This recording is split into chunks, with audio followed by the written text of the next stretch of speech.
Oke, saya lupa menjelaskan purposes ya. Belum ke bab 2 dulu, tapi saya jelaskan untuk tujuan. Di bagian tujuan ini, tujuan dan manfaat ini memiliki kesamaan ya. Kesamaannya apa? Bahwa up to date. Jadi ketika Anda membuat laporan, tujuannya itu harus up to date, bisa diakses dari sekarang, besok. Ya. Jadi mengapa saya melarang Anda menggunakan was written, tapi menggunakan is written? Contohnya seperti ini. This job training report at Gamma Computer is written to fulfill English report assignment. Jadi tidak menggunakan was written. Jadi OJT report ini di Gamma Computer ini ditulis untuk memenuhi tugas bahasa Inggris sebagai syarat to finish the final project in this last semester. Saya tetap menggunakan is karena artinya tujuan itu bisa terjadi up to date. Artinya adik kelasmu nanti dengan berbagai angkatan yang berbeda-beda itu bisa mengakses laporanmu, bisa membaca terus-terusan. Ya. Jadi artinya tujuannya dia untuk sebagai syarat sebagai tugas bahasa Inggris, itu artinya itu nanti kalau di tangan adik kelasmu tahu, oh ini tugas bahasa Inggris. Oke? Dia tetap artinya sebagai tugas bahasa Inggris kakak kelasnya yang akan diwariskan ke adik kelasnya, begitu. Maksud saya seperti itu. Jadi masih up to date ya. Tahun depan, semester 2 tahun, 3 tahun, adik kelas Anda tetap menggunakan OJT, tetap melakukan membuat OJT report. Jadi saya gunakan is di sini.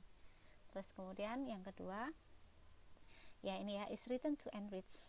Ditulis untuk memperkaya pengetahuan tentang situasi pengalaman di Dudi ya, di tempat prakerin Anda. Oke, dari dulu yang namanya OJT report itu tidak akan pernah menjadi masa lalu jika fungsinya dia menjadi informasi mengenai pengalaman Anda bekerja di Dudi.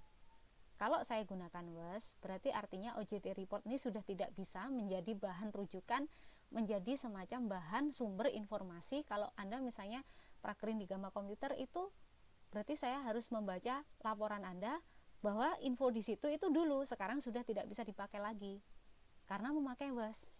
Tapi jika memakai is, apa yang Anda lakukan, referensi sumber informasi yang Anda lakukan di Gamma Komputer, jika Anda cerita kepada adik Anda, maka itu akan menjadi sumber yang up to date, yang masih terus saja terjadi. Paham ya maksud saya? Oke, lanjut ya. Sama, yang nomor 3 pun sama dengan nomor 2. Is written to enrich the skill experiences ya. Jadi yang namanya laporan itu untuk memperkaya pengalaman yang terutama berhubungan dengan kompetensi Anda ya, your skill competence di sini.